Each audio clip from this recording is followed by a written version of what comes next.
इनका कहना है कि बीजेपी एक साजिश रच रही है, हिंदी को हर जगह एनफोर्स करना चाहती है। हमने आज तक ये कभी नहीं सोचा कि पार्टी के जो मुखिया हैं या जो प्रधानमंत्री हैं वो गुजराती हैं लेकिन बनारस से सांसद, काशी से सांसद हैं।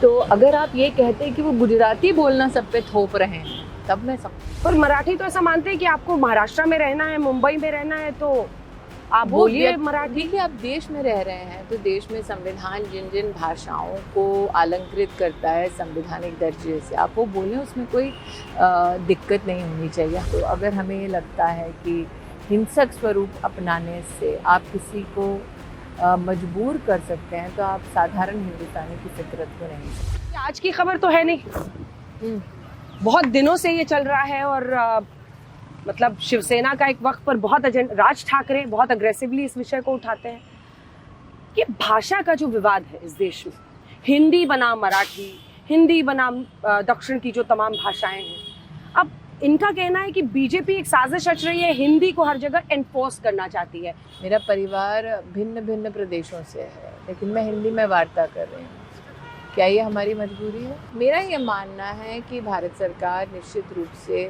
और मेरा राजनीतिक दल ये जानता है कि कब लोग भाषा को अपनी प्रादेशिक पॉलिटिकल ज़रूरतों के लिए इस्तेमाल करता है। तो भारत सरकार में इतनी क्षमता है कि वो इस विषय पर अपनी टिप्पणी रखें। नागरिक होने के नाते या भाजपाई होने के नाते मैं क्या कह सकती हूँ, मेरी पार्टी भिन्न प्रांतों, भिन्न धर्मों, भिन्न भाषाओं के लोगों की पार्टी है।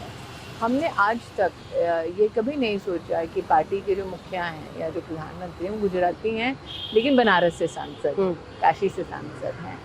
तो अगर आप ये कहते हैं कि वो गुजराती बोलना सब पे थोप रहे हैं तब मैं समझ।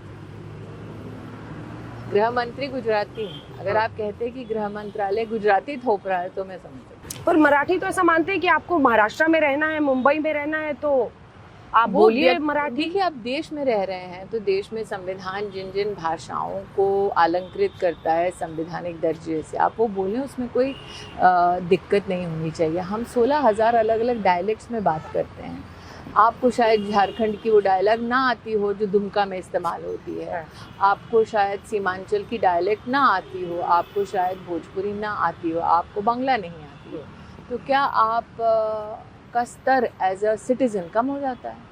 क्या आपके अधिकार कम हो जाते हैं? क्या किसी भी चर्चा का ना समाधान हो सकता है, ना हिंसा किसी भी विषय को पुख्ता करता है या बल देता है।